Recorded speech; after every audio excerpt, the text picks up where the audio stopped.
যখন আজ পর্যন্ত কোনো মানুষ আল্লাহকে দেখেননি, তাহলে মুসলমানরা কেমন করে প্রথম কালমাতে আল্লাহ এক হওয়ার সাক্ষী দিয়ে থাকে?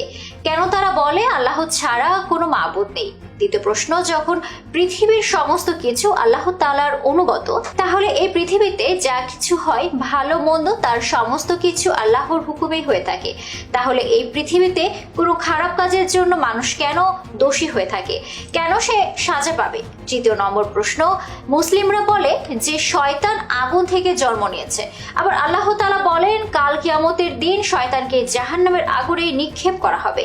শয়তান যখন নিজেই আগুন থেকে তৈরি হয়েছে, তাহলে সেই আগুন শয়তানের কি বা করতে পারে? এক মুশরিক পণ্ডিতের এমন তিনটি কঠিন প্রশ্নের জবাব তৎকালীন সময়ের কোনো মুসলিম আলেমরা দিতে পারেননি। এজন্য সেই মুশরিক পণ্ডিত সবসময় গর্ব করে বলতো, কোনো মুসলিম আমার এই তিনটি প্রশ্নের উত্তর দিতে পারবে না। একদিন সেই মুশরিক পণ্ডিত যখন নিজের কাজের জন্য ঘর থেকে বাহির হলেন, আর তিনি কিছুটা দূরে গিয়ে একজন দরবেশ ফকিরকে অতিক্রম করলেন। ওই ফকির যিনি মাটিতে বসে বসে মাটির কিছু পাত্র বানাচ্ছিলেন। যখন সে মুশরিক পণ্ডিত তার পাশ দিয়ে পেরিয়ে গেলেন, তখন সেই ফকির দরবেশ জোরে আওয়াজ দিয়ে বললেন, এই যে মশাই, যদি একটু শুনতেন। তখন সে পণ্ডিত সঙ্গে সঙ্গে দরবেশের কাছে চলে আসলেন। দরবেশ বললেন, আমি শুনেছি আপনার তিনটি প্রশ্নের উত্তর নাকি কেউ দিতে পারছে না, আর যেগুলোর উত্তর নাকি আজ পর্যন্ত কেউ কোনোদিন দিতে পারবে না আপনি মনে করছেন। যদি আপনি সেই প্রশ্নগুলো আমাকে একটু করতেন, তাহলে সে উত্তর দিতে পারি কিনা তার চেষ্টা করে দেখতাম। তো দরবেশের মুখে এমন কথা শুনে সে মুশরিক পণ্ডিত মুচকি হাসলেন। তিনি বললেন, আমার এই প্রশ্নের উত্তর বর্তমান জামানার বড় বড় আলেমরা পর্যন্ত দিতে পারেনি, আর আপনি তো একজন ফকির মানুষ, আপনার কাছে কি বা আর জ্ঞান থাকতে পারে? পণ্ডিতের মুখে এমন কথা শুনেই সেই দরবেশ মুচকি হেসে বলেন, আরে পণ্ডিত মশাই, প্রশ্নগুলো একটু করুন তো দেখি। এরপর সেই মুশরিক পণ্ডিত নিজের প্রশ্নগুলো করতে শুরু করলেন। প্রথম প্রশ্নটা বললেন, যখন আজ পর্যন্ত কোনো মানুষ আল্লাহকে দেখেনি, তাহলে মুসলমানরা কেমন করে কালমাতে সাক্ষী দিচ্ছে আল্লাহ এক এবং অদ্বিতীয়? দ্বিতীয় প্রশ্ন হচ্ছে, যখন পৃথিবীতে সমস্ত কিছু আল্লাহর অনুগত, তাহলে ভালো খারাপ সবকিছুই তো আল্লাহর হুকুমেই হয়। মানুষ কেন খারাপ কাজের জন্য শাস্তি ভোগ করে দোষী হবে? তৃতীয় প্রশ্ন হচ্ছে, আল্লাহ রাব্বুল আলামিন শয়তানকে আগুন থেকে সৃষ্টি করে আবার কিভাবে আগুনে পোড়াবেন? এরপর সে মুশরিক পণ্ডিত হাসতে হাসতে বললেন, যেগুলোর উত্তর আজ পর্যন্ত কেউ দিতে পারেনি, আমি জানি আপনিও পারবেন না। এই প্রশ্নগুলো শোনার পর সে বুজুর্গ অনেকক্ষণ যাবৎ সে মুশরিক পণ্ডিতের দিকে তাকিয়ে রইলেন, আর মনে মনে কি যেন ভাবনা চিন্তা করছিলেন। এদিকে ফকির দরবেশের এমন অবস্থা দেখে মুশরিক পণ্ডিত মনে মনে খুব খুশি হচ্ছিলেন। এরপর সেই ফকির দরবেশ হঠাৎ করে নিজের হাতে থাকা উপস্থিত একটি মাটির পাত্র দ্বারা সেই মুশরিক পণ্ডিতের মাথায় প্রচন্ড জোরে আঘাত করলেন, আর সেই পাত্রের আঘাতের কারণে মুশরিক পণ্ডিতের মাথা থেকে রক্ত বেরোতে শুরু করলো। এতে পণ্ডিত রেগে গেলেন। আশেপাশের লোকজনও বিষয়টাকে খুব খারাপ চোখে দেখলেন। তখন পণ্ডিত বললেন, প্রশ্নের উত্তর যখন বুদ্ধি খাটিয়ে দিতে পারেননি, তখন দৈহিক শক্তির ব্যবহার করতে আমাকে জখম করলেন। আমি আজই আদালতে যাব, আপনাকে কাজ করায় দাঁড় করাবো। শুধু তাই নয়, উপস্থিত থাকা বেশ কয়েকজন মুসলিমও দরবেশকে ভৎসনা করলেন এবং বললেন, প্রশ্নের উত্তর তুমি দিতে পারলে না, তাকে মারা তোমার ঠিক হয়নি।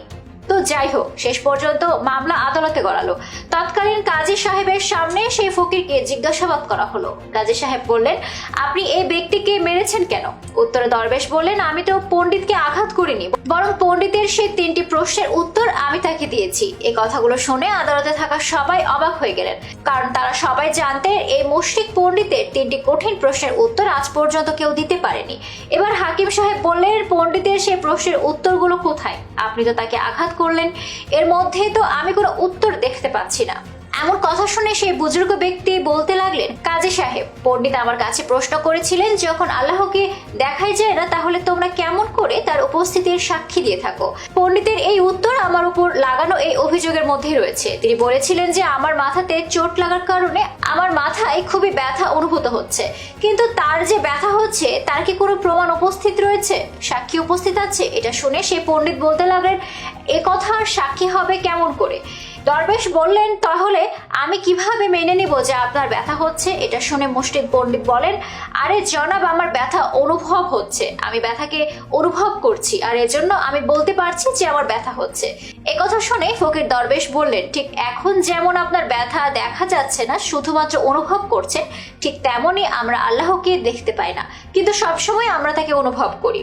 আর এই পুরো কুল কায়নাত বিশ্ব জাহান তার একাত্মবাদের স্বীকৃতি দেয়। এটাও আপনাকে অনুভব করতে হবে, কেননা এই পৃথিবীতে আল্লাহ রাব্বুল আলামিনের অনেক উপস্থিতি রয়েছে, যার মাধ্যমে প্রমাণিত হয় তিনি এক এবং অদ্বিতীয়, তার কোনো শরিক নেই। এবার সেই মুশরিক পণ্ডিত বললেন, চলুন মেনে নিলাম যে আপনি প্রথম প্রশ্নের উত্তর দিয়েছেন, তাহলে আমার দ্বিতীয় প্রশ্নের উত্তর এবার দিন।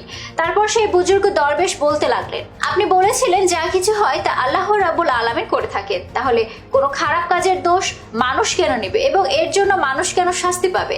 আপনার এই প্রশ্নের উত্তর আপনার করা অভিযোগের মধ্যেই উপস্থিত রয়েছে। আপনি আমার উপর যা লাগিয়েছেন, যখন সবকিছু আল্লাহ রাব্বুল আলামিন করেছেন, তাহলে এর মধ্যে আমার কি দোষ আছে? আপনি আমার উপর কেনই বা অভিযোগ করছেন? তারপর সে পণ্ডিতের দ্বিতীয় প্রশ্নের উত্তরও সে বুঝতে পারলো। আর তৃতীয় প্রশ্ন হলো, শয়তান আগুন থেকে সৃষ্টি হয়েছে, আর আল্লাহ বলেন কিয়ামতের দিন শয়তানকে জাহান্নামের আগুনে নিক্ষেপ করা হবে, তাই আগুনের কি ক্ষতি করতে পারে? তাহলে এখন আমি আপনাকে এটি বলবো, আপনি কিসের তৈরি? তখন সেই মুশরিক পণ্ডিত বলেন, আমি মাটির তৈরি। কথাটি শুনে বুজুর্গ দরবেশ বলেন, আমি যে পাত্রটি আপনার মাথায় মেরেছিলাম সেটি কিসের তৈরি? তখন সেই মুশরিক পণ্ডিত বলতে লাগলেন, সেটিও মাটির ছিল। তো এরপর সে বুজুর্গ দরবেশ বললেন, একদম সঠিক, যেমন ভাবে আপনি মাটি থেকে সৃষ্টি হয়েছেন আর সে পাত্র মাটি দ্বারা তৈরি হয়েছে, তবু আপনার মাথা ফেটে গেল। এরপরও যদি আপনি বলেন যে শয়তান আগুন থেকে সৃষ্টি হয়েছে বলে মহান রাব্বুল আলামিন তাকে কিয়ামতের দিন জাহান্নামে ফেলে সে কোনো ব্যথা বা যন্ত্রণা অনুভব করবে না, আগুন তার কিছুই করতে পারবে না, তাহলে আপনার কথার মতো মাটির পাত্রের আঘাতেও আপনার কিছুই হওয়ার কথা নয়। তাহলে কেন আপনার মাথা ফেটে গেল? তেমনি ঠিক একইভাবে কিয়ামতের দিনও জাহান্নামের আগুন শয়তানকে জ্বালিয়ে পুড়িয়ে নষ্ট করে দিবে।